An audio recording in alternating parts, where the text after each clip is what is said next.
आप सभी को मेरा नमस्कार। मैं किशोर कुमार साहू। आप देख रहे हैं इंजीनियरिंग मैकेनिक्स इन हिंदी के वीडियो सीरीज़ के आज के लेक्चर में हम कोप्लेनर पैरेलल फोर्स के बारे में डिस्कस करेंगे और इस लेक्चर में हम कपल फोर्स के बारे में भी डिस्कस करेंगे। ठीक है, तो हमने जब इंजीनियरिंग मैकेनिक्स स्टार्ट किया था तो उसमें फोर्स सिस्टम के बारे में डिस्कस किया था। तो उस जो लेक्चर में हमने डिस्कस किया हुआ था उसमें हमने कोप्लेनर पैरेलल फोर्स के बारे में भी डिस्कस किया हुआ था। तो कोप्लेनर पैरेलल फोर्स एक तरीके का फोर्स सिस्टम है। फोर्स सिस्टम का मतलब दो या दो से अधिक फोर्स जब काम करते हैं तो उसको हम बोलते हैं फोर्स सिस्टम। ठीक है, तो यहाँ पे मिनिमम दो फोर्स ऐड कर सकते हैं या उससे ज़्यादा फोर्स। ठीक है, और ये जो फोर्स ऐड करेंगे वो क्या होंगे, एक ही प्लेन पे होंगे, सेम प्लेन पे होंगे, इसलिए कोप्लेनर है। ठीक है, तो इसके पहले हमने कॉन्करेंट फोर्स के बारे में डिस्कस किया था। आज हम लोग पैरेलल फोर्स के बारे में डिस्कस करेंगे। तो पैरेलल फोर्स क्या होता है? ठीक है, जैसे कि आप देख सकते हैं एक बीम है, नीचे सपोर्ट रखा हुआ है और ऊपर से तीन फोर्स इसमें काम कर रहे हैं डाउनवर्ड डायरेक्शन में, 20 न्यूटन का, 25 न्यूटन का, 15 न्यूटन का। और तीनों फोर्स को आप देखेंगे तो इसका लाइन ऑफ एक्शन क्या है, एक दूसरे के पैरेलल है, समानांतर है। साथ ही साथ ये तीनों फोर्स क्या है, एक ही प्लेन पे है, सेम प्लेन पे है ना। अब जैसे इन तीनों फोर्स के कारण यहाँ पे रिएक्शन फोर्स आएगा, सपोर्ट है तो मान लो एक एक रिएक्शन दोनों तरफ आ रहा है, तो यहाँ पे भी ये दो फोर्स ऐड करेंगे, अपवर्ड डायरेक्शन में होगा और इसका लाइन ऑफ एक्शन भी बाकी फोर्स के पैरेलल है। ठीक है, तो इस तरीके के जो फोर्स ऐड करते हैं है ना, जिसके लाइन ऑफ एक्शन क्या हो, एक दूसरे के पैरेलल हो और सभी फोर्स एक ही प्लेन पे ऐड करें, उस फोर्स को हम लोग बोलते हैं कोप्लेनर पैरेलल फोर्सेस। क्लियर है? तो ये पैरेलल फोर्स है, इसके बारे में हम डिस्कस करेंगे। ठीक है, जैसे कि यहाँ पे एक प्लेन दिखाई दे रहा है, इस प्लेन पे F1 F2 फोर्स का डायरेक्शन एक तरफ और F3 फोर्स का डायरेक्शन दूसरे तरफ है। तो ये तीनों फोर्स का लाइन ऑफ एक्शन एक दूसरे के पैरेलल है, तो ये तीनों फोर्स आपस में क्या है, पैरेलल फोर्स है और एक ही प्लेन पे है, इसलिए कोप्लेनर फोर्स भी है। क्लियर है? एग्जाम्पल के तौर पे आप देखेंगे तो जो भी वर्टिकल लोड एक्ट करते हैं बीम में, बीम मतलब आपके घरों में जो बीम लगता है, स्ट्रक्चर में बीम लगता है, तो उसमें जो वर्टिकल लोड एक्ट करते हैं वो पैरेलल फोर्स होते हैं। क्लियर है? तो ये पैरेलल फोर्स के बारे में आज हम डिस्कस करेंगे। तो सबसे पहले हम डिस्कस करते हैं कि कोप्लेनर पैरेलल फोर्स के कौन कौन से टाइप्स होते हैं। ठीक है, इसके दो प्रकार होते हैं कोप्लेनर पैरेलल फोर्स के, एक होता है लाइक पैरेलल फोर्स और दूसरा होता है अनलाइक पैरेलल फोर्स। तो लाइक पैरेलल फोर्स क्या होता है? ठीक है, जब सभी जो फोर्स एक दूसरे के पैरेलल एक्ट कर रहे हैं और सभी फोर्स का डायरेक्शन क्या हो, एक ही तरफ हो, सेम डायरेक्शन में सभी फोर्स एक्ट करे, तो उस तरीके के पैरेलल फोर्स को हम लाइक पैरेलल फोर्स कहते हैं। जैसे कि एक बॉडी है, आपको दिखाई दे रहा है, इसमें F1 फोर्स अपवर्ड डायरेक्शन में एक्ट कर रहा है और एक F2 फोर्स भी अपवर्ड डायरेक्शन में एक्ट कर रहा है और दोनों फोर्स एक ही प्लेन पे है, साथ ही साथ दोनों का लाइन ऑफ एक्शन एक दूसरे के पैरेलल है, इसलिए दोनों फोर्स क्या है, आपस में पैरेलल है। ठीक है, ये F1 और F2 क्या है, पैरेलल फोर्स है और दोनों का डायरेक्शन एक ही डायरेक्शन में है, इसलिए ये क्या हो जाएगा, लाइक पैरेलल फोर्स। क्लियर है? Like parallel force. दूसरा जो है वो होता है अनलाइक पैरेलल फोर्स, है ना। जब फोर्स जो किसी बॉडी पे एक प्लेन पे एक्ट कर रहा हो और वो फोर्स क्या हो, पैरेलल हो, लेकिन सभी फोर्स का डायरेक्शन एक ही तरफ ना हो, डिफरेंट या अपोजिट डायरेक्शन में हो। ठीक है, अपोजिट डायरेक्शन में वो फोर्स एक्ट करे तो उसको हम लोग बोलते हैं अनलाइक पैरेलल फोर्स। जैसे कि इस बॉडी में एक फोर्स F1 अपवर्ड एक्ट कर रहा है और दूसरा फोर्स F2 डाउनवर्ड एक्ट कर रहा है, दोनों फोर्स का लाइन ऑफ एक्शन एक दूसरे के पैरेलल है, मतलब पैरेलल फोर्स एक्ट कर रहा है ना, और दोनों फोर्स एक दूसरे के क्या है, अपोजिट डायरेक्शन में है, इसलिए क्या है, अनलाइक पैरेलल फोर्स है। क्लियर है? अब आगे हम डिस्कस करते हैं resultant of two coplanar parallel force के बारे में। मतलब जब किसी बॉडी में दो फोर्स एक्ट कर रहा हो और दोनों फोर्स क्या हो, एक ही प्लेन पे हो, साथ ही साथ एक दूसरे के पैरेलल हो, तो उसका रिजल्टेंट फोर्स हम कैसे फाइंड आउट करेंगे। रिजल्टेंट का मतलब हम पहले भी डिस्कस कर चुके हैं, एक सिंगल फोर्स होता है ना, सभी फोर्स का एक सिंगल फोर्स जिसका रिजल्ट बाकी फोर्स की तरह ही होता है, या जिसका इफेक्ट जो है बाकी फोर्स की तरह ही इफेक्ट होता है। क्लियर है? सब फोर्स मिलके जो इफेक्ट वहाँ पे दे रहा था वही अकेला रिजल्टेंट फोर्स देता है। क्लियर है? तो resultant of coplanar parallel force हम कैसे फाइंड आउट करेंगे? इसके पहले हमने डिस्कस किया था कॉन्करेंट फोर्स के बारे में। यदि दो कॉन्करेंट फोर्स है या बहुत सारे कॉन्करेंट फोर्स है तो उसका हमने रिजल्टेंट फाइंड आउट किया हुआ है। तो दो कॉन्करेंट फोर्स एक्ट कर रहे हैं तो उसका रिजल्टेंट फाइंड आउट करने के लिए हम पैरेललोग्राम मेथड यूज़ करते हैं, या उसका और भी तरीका है। लेकिन यहाँ पे पैरेलल फोर्स है और पैरेलल फोर्स का लाइन ऑफ एक्शन जो है इंटरसेक्ट नहीं करता है। तो इंटरसेक्ट नहीं करता है तो इसका मतलब ये है कि हम पैरेललोग्राम मेथड यूज़ नहीं कर सकते, क्योंकि पैरेललोग्राम ड्रॉ नहीं कर सकते। क्लियर है? तो पैरेलल फोर्स का रिजल्टेंट फाइंड आउट करने के लिए हम क्या करेंगे? तो अगर दो पैरेलल फोर्स है, ठीक है, तो उसका हम रिजल्टेंट फाइंड आउट करने के लिए मोमेंट का यूज़ करेंगे और प्रिंसिपल ऑफ मोमेंट का यूज़ करेंगे। प्रिंसिपल ऑफ मोमेंट हमने डिस्कस किया हुआ है इसके पहले लेक्चर में, जिसको हम वेरिगन्स थ्योरम भी कहते हैं, या इसको आप मेथड ऑफ मोमेंट भी बोल सकते हैं। तो मोमेंट और प्रिंसिपल ऑफ मोमेंट का यूज़ करके हमें कोप्लेनर पैरेलल फोर्स का रिजल्टेंट फाइंड आउट करना है। क्लियर है? तो इसमें हम अलग अलग तरीके के पैरेलल फोर्स आएंगे, है ना। तो दो पैरेलल फोर्स है हमारे पास, तो उसका रिजल्टेंट हम एक जो हमारे पास फोर्स होगा लाइक पैरेलल फोर्स, है ना। जब लाइक पैरेलल फोर्स हो तो उसका रिजल्टेंट कैसे फाइंड आउट करेंगे? जैसे F1 F2 like parallel force एक ही डायरेक्शन में है और पैरेलल है, तो इसका रिजल्टेंट हम कैसे फाइंड आउट करेंगे, ये आगे डिस्कस करेंगे। दूसरा हम ये डिस्कस करेंगे कि जब दो पैरेलल फोर्स तो है ही, लेकिन वो क्या है? अनलाइक है, मतलब अपोजिट डायरेक्शन में है और उसका मैग्नीट्यूड अलग अलग है। देखिए F1 F2 अपोजिट डायरेक्शन में ऐड कर रहा है और दोनों F1 और F2 का वैल्यू क्या है, मैग्नीट्यूड क्या है, अलग अलग है, इक्वल नहीं है, अनइक्वल है। तो इस तरीके के पैरेलल फोर्स का रिजल्टेंट कैसे फाइंड आउट करें, ये आगे हम डिस्कस करेंगे। तीसरा जो हम डिस्कस करने वाले हैं उसमें ये डिस्कस करेंगे कि जब दो पैरेलल फोर्स हो, अनलाइक हो, साथ ही साथ इक्वल मैग्नीट्यूड का हो, तो उसका रिजल्टेंट कैसे फाइंड आउट करें। जैसे F1 F2 है, अपोजिट डायरेक्शन में है, मतलब अनलाइक पैरेलल फोर्स है और ये इक्वल मैग्नीट्यूड में है, ठीक है। तो इस तरीके के पैरेलल फोर्स का रिजल्टेंट कैसे फाइंड आउट करें, ये हम इस लेक्चर में डिस्कस करेंगे। क्लियर है? तो सबसे पहले हम डिस्कस करते हैं resultant of two like parallel forces. जैसे एक बॉडी है हमारे पास, कोई भी बॉडी, इसका एक प्लेन हमें दिखाई दे रहा है। इस प्लेन पे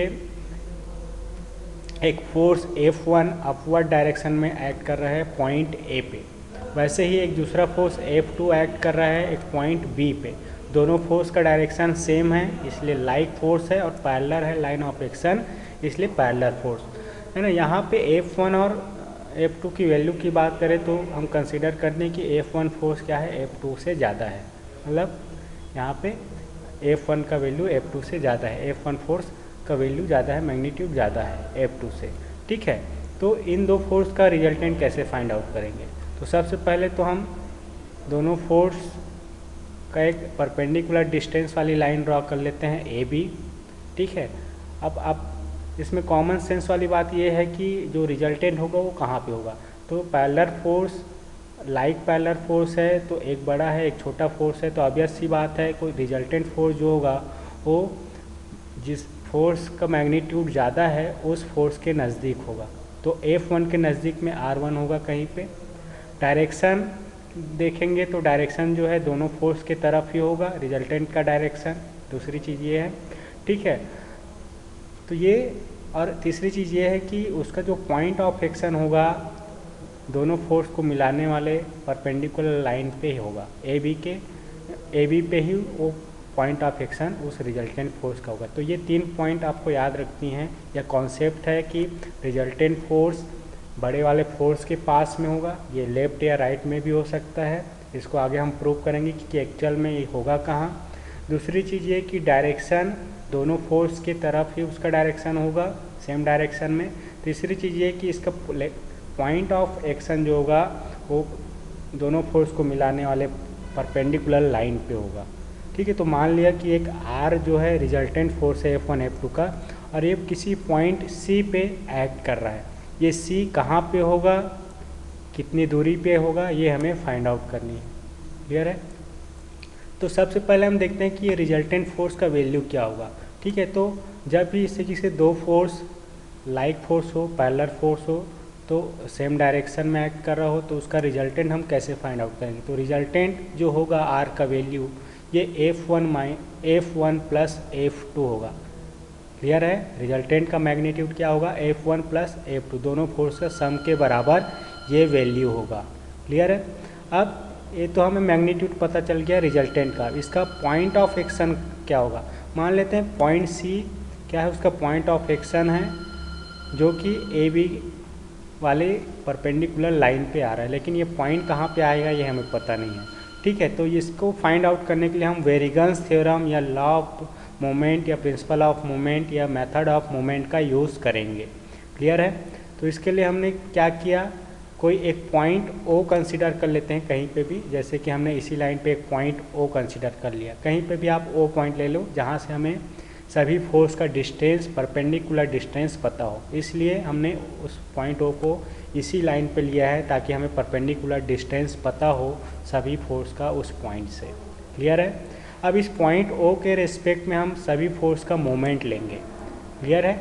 तो मोमेंट ले लीजिए। देखिए पॉइंट ओ के अबाउट F1 फोर्स का मोमेंट क्या होगा, M1 is equal to moment is equal to क्या होता है, फोर्स इंटू डिस्टेंस होता है, परपेंडिकुलर डिस्टेंस। तो F1 इंटू परपेंडिकुलर डिस्टेंस हो जाएगा OA। क्लियर है? तो ये मोमेंट ऑफ F1 फोर्स हो जाएगा। अब देखेंगे कि O के रेस्पेक्ट में F1 का डायरेक्शन कैसा है, तो क्लॉकवाइज डायरेक्शन है, इसलिए इसको क्या लेना है, निगेटिव साइन लेना है। क्लियर है? हमने पहले डिस्कस किया है कि क्लॉकवाइज मोमेंट को निगेटिव लेना है। ठीक है, अब आगे बात करते हैं F2 फोर्स का। तो F2 फोर्स का मोमेंट देखिए F2 into OB, perpendicular distance क्या है, OB है, तो ये हो जाएगा M2 is equal to F2 is equal into OB। ये O के रेस्पेक्ट में क्या है, एंटी क्लॉकवाइज डायरेक्शन में है, इसलिए इसको पॉजिटिव लेना है, साइन पॉजिटिव होगा एंटी क्लॉकवाइज मोमेंट का।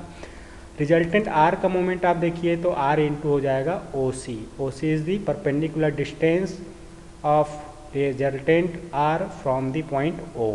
क्लियर है? ये क्लॉकवाइज डायरेक्शन में है पॉइंट O के रेस्पेक्ट में, इसलिए इसको निगेटिव लेना है। तो ये तीनों फोर्स का हमने मोमेंट निकाल लिया पॉइंट O पे।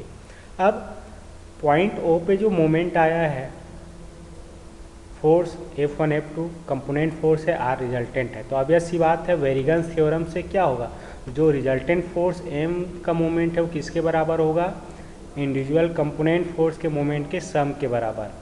ये वेरिगन्स थ्योरम से हो जाएगा M is equal to M1 plus M2। यहाँ पे आपको साइन लेते हुए उसको ऐड करना है। जैसे यहाँ पे R इंटू सी ओ क्या है, ओ सी क्या है, क्लॉक वाइज है negative, minus R into O C is equal to हो जाएगा F1 का मोमेंट, ये भी negative, F1 into O A plus F2 into O B, ये एंटी क्लॉक वाइज है इसलिए प्लस। अब यहाँ पे R की वैल्यू हमें पता है, R is equal to F1 plus F2। R की वैल्यू आप पुटअप करेंगे। ठीक है, तो ये हो जाएगा minus F1 plus F2 into O C is equal to minus F1 into O A plus F2 into O B. इसको आप F1 वाले टर्म को एक तरफ रखेंगे, F2 वाले टर्म को एक तरफ, तो इस तरीके से ये इक्वेशन आपको मिलेगा। फाइनली आप लेफ्ट पोर्शन में जो इक्वेशन है वहाँ से F1 को कॉमन लें तो ब्रैकेट में बचेगा OA minus OC is equal to F2 into OB plus OC। F2 को आप कॉमन निकालेंगे तो ये राइट टर्म आपको मिलेगा। अब यहाँ पे OA माइनस OC आप देखेंगे तो OA में हम OC को माइनस कर रहे हैं, तो फाइनली ये क्या हो जाएगा, AC होगा।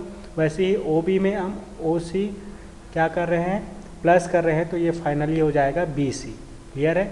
डायग्राम से आप देखिए तो आपको क्लियर होगा। OA में माइनस OC, डिस्टेंस को माइनस कर रहे हैं OA से OC, तो AC मिलेगा डिस्टेंस, तो F1 इंटू AC हो जाएगा और इक्वल होगा F2 इंटू BC। फाइनली इसको और सिंप्लीफाई करेंगे, F2 नीचे आ जाएगा तो होगा F1 upon F2 is equal to BC upon AC। अब इस इक्वेशन को आप ध्यान देंगे कि F1 का जो वैल्यू है वो F2 से ज़्यादा है, तो लेफ्ट टर्म में जो रेशियो है वैसा ही राइट टर्म में भी रेशियो होगा। अब F1 F2 से ज़्यादा, इसका मतलब ये कि BC का वैल्यू क्या होगा, AC से ज़्यादा होगा। ये हमें पता चल गया, मतलब ये जो पॉइंट C है वो F1 के तरफ होगा। क्लियर है? ठीक है, तो इस इक्वेशन से हमें ये पता चलता है कि जो रिजल्टेंट फोर्स है ना, क्या करेगा, उस लाइन ए बी को एक रेशियो में डिवाइड करेगा, और वो कैसा होगा, फोर्स के इन्वर्सली प्रोपोर्शनल होगा। देखिए F1 के लिए डिस्टेंस AC है, तो F1 AC के इन्वर्सली प्रोपोर्शनल है, वैसे F2 BC के इन्वर्सली प्रोपोर्शनल। तो इन्वर्सली प्रोपोर्शनल में क्या करता है, उसको डिवाइड करता है, ठीक है, ये रिजल्टेंट फोर्स। और ये पॉइंट जो है AB के बीच में होगा, ये भी यहाँ से क्लियर होता है। और ये पॉइंट C जो है वो लार्जर फोर्स F1 के नज़दीक होगा, है ना, ये भी हमें यहाँ से क्लियर चलता है। तो इस तरीके से हमने पूरा ये फाइंड आउट कर लिया R और C कहाँ पर होगा। लेकिन एग्जैक्ट अभी हमें C कितने डिस्टेंस पे है ये पता नहीं है, हमें AC या BC का वैल्यू पता नहीं है। तो इसका एग्जैक्ट डिस्टेंस निकालने के लिए आगे हम और सॉल्व करेंगे, ठीक है। तो हम क्या करते हैं, पॉइंट ए को देखिए, वहाँ पे हम मोमेंट ले लेते हैं C का लोकेशन डालने के लिए। तो पॉइंट ए के अबाउट में मोमेंट ले लो, तो F1 फोर्स पॉइंट ए पे भी एक्ट कर रहा है, तो अवश्य बात है कि उसी पॉइंट पे फोर्स मोमेंट कर रहा है, तो इसका मोमेंट क्या होगा, 0 होगा। तो F1 फोर्स का पॉइंट ए के रिस्पेक्ट में मोमेंट 0। F2 फोर्स का मोमेंट आप देखेंगे तो ये हो जाएगा F2 into AB, anti clockwise direction में है इसलिए पॉजिटिव। और रिजल्टेंट का आप मोमेंट देखेंगे तो ये हो जाएगा R इंटू AC, ये भी एंटी क्लॉकवाइज डायरेक्शन है, ये भी पॉजिटिव। वेरिगन्स थ्योरम यूज़ करेंगे तो ये आपको मिलेगा m = m1 plus m2। m1 का वैल्यू 0 है, तो फाइनली आपको मिलेगा R into AC = F2 into AB। अब इस इक्वेशन का यूज़ करके हम क्या कर सकते हैं, AC की वैल्यू फाइंड आउट कर सकते हैं, क्योंकि F2, AB और R का वैल्यू हमें पता है। यहाँ से हमें AC का वैल्यू पता चल गया, इसका मतलब ये है कि पॉइंट C A पॉइंट से कितने डिस्टेंस पे होगा ये हम फाइंड आउट कर सकते हैं। क्लियर है। तो इस तरीके से हम लाइक पैरेलल फोर्स का रिजल्टेंट का मैग्नीट्यूड, उसका डायरेक्शन और पॉइंट ऑफ एक्शन कहाँ पे होगा ये हम फाइंड आउट कर सकते हैं। आई होप कि यहाँ तक का लेक्चर आपको क्लियर हुआ होगा। आगे हम डिस्कस करते हैं resultant of two unlike and unequal parallel force के बारे में। अब यहाँ पे जो फोर्स होगा वो क्या है, पैरेलल तो है लेकिन क्या है, वो अनलाइक है, अपोजिट डायरेक्शन में। जैसे कि F1 और F2 फोर्स एक्ट कर रहा है अपोजिट डायरेक्शन में, पैरेलल है लाइन ऑफ एक्शन, ठीक है। F1 की वैल्यू क्या है, F2 से ज़्यादा है, इसका मतलब ये क्या है, अनइक्वल फोर्स है। क्लियर है। हम इसको AB को ज्वाइन करते हुए एक लाइन ड्रॉ करते हैं जो कि A से B क्या है, F1 और F2 के बीच का परपेंडिकुलर डिस्टेंस है। अब यहाँ पे जो लार्जर फोर्स है उसके आसपास ही रिजल्टेंट फोर्स होता है, तो हम एक रिजल्टेंट फोर्स मान लेते हैं R, और इसका डायरेक्शन भी लार्जर फोर्स की तरफ ही होगा, तो इसका डायरेक्शन F1 की तरफ हम देते हैं R, ठीक है। और ये पॉइंट C पे ऐड करें तो पॉइंट C इसके आसपास होगा, आप लेफ्ट या राइट कहीं पे भी ले सकते हैं। हमने इस तरफ बाहर की तरफ ले लिया है, AB से बाहर की तरफ, ठीक है। तो ये R का वैल्यू क्या होगा और C का पोजीशन क्या होगा ये फाइंड आउट करना है, ठीक है।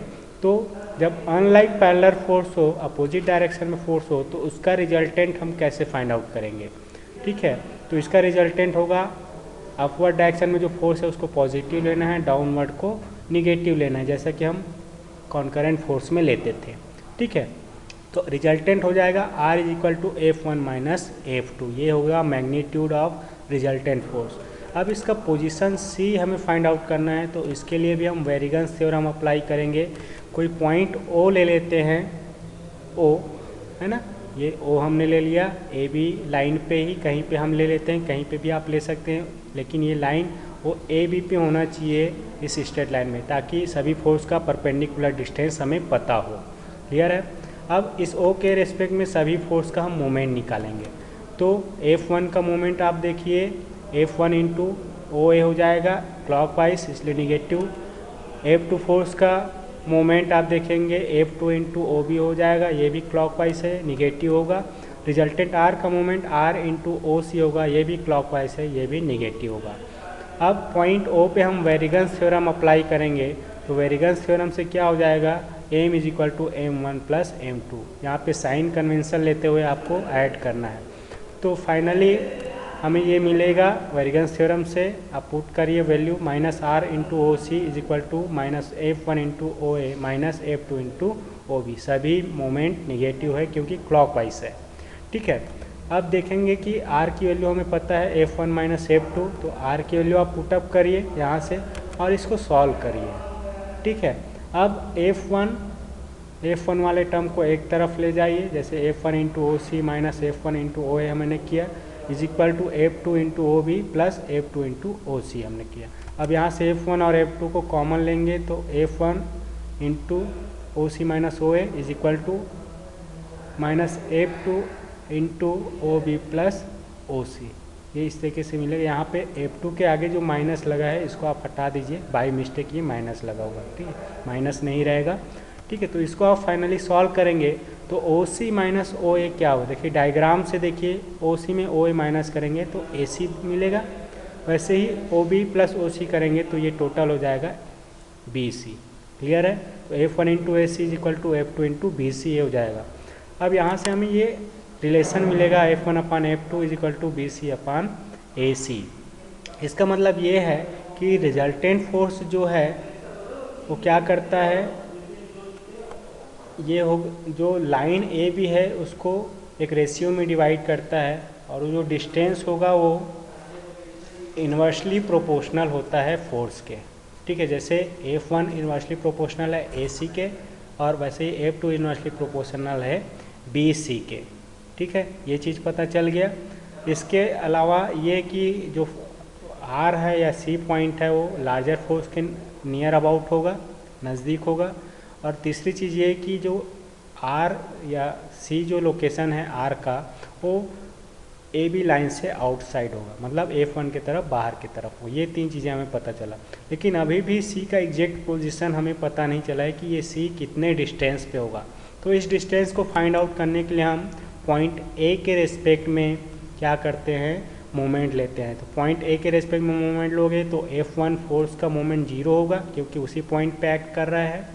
ठीक है, F2 फोर्स का मोमेंट आप देखिए तो F इंटू ए भी होगा, क्लॉकवाइज डायरेक्शन में है इसलिए निगेटिव। और रिजल्टेंट फोर्स का आप मोमेंट लेंगे तो ये R इंटू ए सी हो जाएगा, ये भी क्लॉकवाइज है इसलिए ये निगेटिव लेना है। वेरिगेंस थ्योरम से क्या हो जाएगा finally, M is equal to M1 plus M2।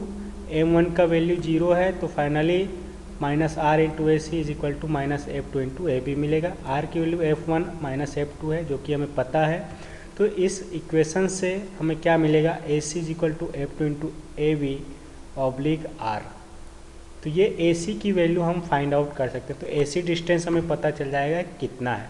तो फाइनली हम अनलाइक पैरेलल फोर्स है, दो पैरेलल फोर्स है, अनइक्वल मैग्नीट्यूड है, तो ऐसे फोर्स का रिजल्टेंट कहाँ पे होगा, लार्जर फोर्स के पास होगा।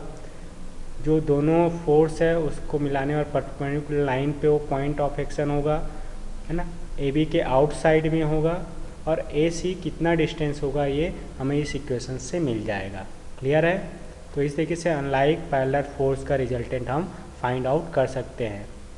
डायरेक्शन आप देखेंगे तो लार्जर फोर्स की तरफ इसका डायरेक्शन होगा। क्लियर है, आगे हम डिस्कस करते हैं resultant of two unlike and equal parallel force. मतलब अब जो फोर्स होगा वो पैरेलल है, साथ ही साथ अनलाइक है, मतलब अपोजिट डायरेक्शन में है, और वो क्या है, इक्वल मैग्नीट्यूड में। जैसे F1 ए पे एक्ट कर रहा है, F2 बी पे एक्ट कर रहा है, दोनों अपोजिट डायरेक्शन में एक्ट कर रहे हैं, एक दूसरे के पैरेलल है, लेकिन दोनों फोर्स जो है वो क्या है, बराबर है। F1 is equal to F2। Finally तो हम इसको ले लेते हैं F। क्लियर है, तो F फोर्स एक्ट कर रहा है ऐसा मान के चलिए, F1 F2 दोनों बराबर। अब इस तरीके का जो फोर्स एक्ट करता है, ये ए बी लाइन है, दोनों फोर्स के बीच का डिस्टेंस मान लेते हैं A। क्लियर है, परपेंडिकुलर डिस्टेंस A है। अब ध्यान देना कि जब भी दो फोर्स एक दूसरे के पैरेलल हो, अपोजिट डायरेक्शन में एक्ट कर रहे हो और इक्वल मैग्नीट्यूड हो, तो ऐसे फोर्स को हम लोग बोलते हैं कपल फोर्स। ठीक है, तो व्हाट इज़ कपल फोर्स, ऐसा क्वेश्चन अराइज हो सकता है। तो कपल फोर्स क्या होता है, ऐसे दो फोर्स जो एक दूसरे के पैरेलल हो, अपोजिट डायरेक्शन में हो और इक्वल मैग्नीट्यूड में हो, वो कपल फोर्स कहलाते हैं। और ऐसे फोर्स क्या करते हैं, जिस बॉडी पे एक्ट कर रहे हैं उस बॉडी को रोटेट करने की कोशिश करते हैं या रोटेट करते हैं। क्लियर है? तो यहाँ पे ये बॉडी को रोटेट करने की कोशिश करते हैं कपल फोर्स। अब रोटेट कर रहे हैं इसका मतलब ये है कि यहाँ पे एक मोमेंट काम करेगा, तो उस मोमेंट को हम फाइंड आउट करेंगे। ठीक है, एफ क्या है, कपल फोर्स है जो इस बॉडी पे एक्ट कर रहा है, और ए क्या है, दोनों फोर्स के बीच का परपेंडिकुलर डिस्टेंस। ठीक है, तो ये दोनों कपल फोर्स या फोर्स क्या करेंगे, एक मोमेंट यहाँ पे लाएंगे बॉडी में, जिसको हम लोग बोलते हैं मोमेंट ऑफ कपल। तो ये मोमेंट ऑफ कपल किसके बराबर होगा? ठीक है, ये दोनों में से किसी एक फोर्स और दोनों के बीच के डिस्टेंस के प्रोडक्ट के बराबर होता है। मतलब कपल मोमेंट या moment of couple M is equal to क्या हो जाएगा, एफ इंटू ए। याद रखिए, इंपॉर्टेंट है कपल क्या होता है, और कपल मोमेंट, कपल के कारण मोमेंट जो होता है उस मोमेंट को हम कैसे फाइंड आउट कर सकते हैं। तो कपल किसी बॉडी पे एक्ट कर रहा हो तो उस बॉडी पे वो रोटेट करने की टेंडेंसी रहता है। इसका मतलब ये है कि वहाँ पे कोई मोमेंट काम कर रहा है, जो मोमेंट काम करता है उसको हम कपल मोमेंट कहते हैं। उस कपल मोमेंट को फाइंड आउट करने के लिए हम क्या करेंगे, दोनों फोर्स में से कोई एक फोर्स को हम लेंगे और उसके दोनों के बीच के डिस्टेंस को उस फोर्स से मल्टीप्लाई करेंगे। तो एम इज इक्वल टू हमें मिलेगा एफ इंटू ए। इसका यूनिट हम देखेंगे तो ये क्या हो जाएगा, न्यूटन मीटर होगा। जैसे मोमेंट का यूनिट हम पहले डिस्कस किए थे, फोर्स का यूनिट न्यूटन, ए का यूनिट मीटर, ए सा यूनिट है। तो यहाँ पे एफ जो है वो क्या है, कपल फोर्स है, और ए जो है वो क्या है, परपेंडिकुलर डिस्टेंस है दोनों फोर्स के बीच का, जिसको हम आर्म ऑफ दी कपल भी बोलते हैं या कपल आर्म भी कहते हैं। क्लियर है? यहाँ पे ऐसा यूनिट क्या होगा मोमेंट ऑफ कपल का, न्यूटन मीटर। आई होप कि कपल क्या होता है इसका कॉन्सेप्ट आपको समझ में आया होगा। कुछ एग्जाम्पल से हम समझते हैं कि कपल होता क्या है, डेली लाइफ में आप यूज़ करते हैं। Example of couple and couple movement को हम देखते हैं। देखिए, आप कार ड्राइव कर रहे हैं, स्टीयरिंग व्हील को आप रोटेट कर रहे हैं दोनों हाथों से, तो ऑब्वियस सी बात है कि दोनों हाथ से हम अगर इक्वल फोर्स अप्लाई कर रहे हैं, देखिए, तो एक फोर्स से हम नीचे की तरफ लगा रहे हैं, एक फोर्स अपवर्ड लगा रहे हैं, तो ये दोनों फोर्स इक्वल होगा, अपोजिट डायरेक्शन में है और पैरेलल भी है। तो यहाँ पे हम कपल लगाते हैं, कपल फोर्स काम करता है स्टीयरिंग व्हील में, जिसके कारण उसके सेंटर पे एक मोमेंट आता है और व्हील रोटेट करता है। क्लियर है? स्टीयरिंग में आप काम करते हैं, जैसे आप साइकिल चला रहे हैं, राइड कर रहे हैं, तो वहाँ पे पैडल पे भी आप दोनों पैर से इक्वल फोर्स अप्लाई करेंगे, तब वहाँ पे कपल फोर्स काम करेगा और उसके कारण उसके एक्सिस पे जो है मोमेंट आएगा। क्लियर है? जैसे स्क्रू ड्राइवर है, स्क्रू ड्राइवर को आप हाथ से घुमा रहे हैं, ठीक है, तो वहाँ पे हैंडल जो लगा हुआ है ऊपर, उसमें क्या होता है, कपल फोर्स काम करता है, जिसके कारण ही ये स्क्रू ड्राइवर क्या करता है, मूव कर पाता है। क्लियर है? अब दोनों फोर्स के बीच में जितना ज़्यादा डिस्टेंस होगा उतना ज़्यादा क्या होगा, आप कपल वहाँ पे काम करेगा। इसलिए स्क्रू ड्राइवर का जो हैंडल होता है, आप देखते हैं अगर बिना हैंडल के आप रोटेट करेंगे केवल ड्राइवर को, तो रोटेट नहीं कर पाओगे, आपको बहुत प्रॉब्लम हो सकता है। इसलिए वहाँ पे जो हैंडल लगाया जाता है ताकि हम मोमेंट को बढ़ा सके और एफर्ट को हम कम कर सके। डिस्टेंस बढ़ाओगे तो ऑब्वियस सी बात है एफर्ट को कम लगाना पड़ेगा। ठीक है, तो यहाँ पे भी मोमेंट कपल मोमेंट काम करता है। जैसे आप नल का जो टोटी है उसको आप क्लोज या ओपन कर रोटेट करते हैं, तो यहाँ पे भी आप देखेंगे कि दो उंगली से आप उसको रोटेट कर रहे हैं, तो यहाँ पे भी दो फोर्स एक्ट करते हैं, दोनों फोर्स एक दूसरे के अपोजिट और इक्वल मैग्नीट्यूड हो, है ना, और ये पैरेलल हो। तो यहाँ पे जो फोर्स लगता है इसकी टोटी पे, नल पे, ये क्या होता है, कपल फोर्स होता है। और इसके कारण ही उस नल के सेंटर पे, वाल पे क्या होता है, एक फोर्स अप्लाई होता है, मोमेंट कपल मोमेंट होता है, जिसके कारण ये रोटेट कर पाता है ना। अगर यहाँ पे टोटी ना लगा हो, ठीक है, तो हमें घुमाने के लिए बहुत ज़्यादा एफर्ट लगाना पड़ता है, इसलिए ये लगाया जाता है ताकि डिस्टेंस बढ़े और हमें कम एफर्ट लगाना पड़े। ठीक है, और एग्जांपल जैसे देखेंगे, जैसे आप बॉटल का कैप आप ओपन कर रहे हैं या टर्न कर रहे हैं उसको, तो यहाँ पे भी उंगलियों से फोर्स लगा के हम उसको टर्न करते हैं। ठीक है, तो यहाँ पे भी कपल फोर्स काम करता है और उसके कारण उस कैप में मूवमेंट आता है, कपल मूवमेंट। तो ये कुछ एग्जांपल मैंने बताया है, ये एग्जांपल आप रियल लाइफ में भी देख सकते हैं या आप टेक्निकल फील्ड में जाएंगे तो वहाँ पे भी आपको ये चीज़ें दिखाई देगी। क्लियर है? इस लेक्चर में हमने डिस्कस किया कि कैसे पैरेलल फोर्स का हम रिजल्टेंट फाइंड आउट कर सकते हैं, और साथ ही साथ कपल क्या होता है इसके कॉन्सेप्ट के बारे में भी हमने डिस्कस किया हुआ है। इस लेक्चर में इतना ही। Thank you for watching this video. Keep smiling.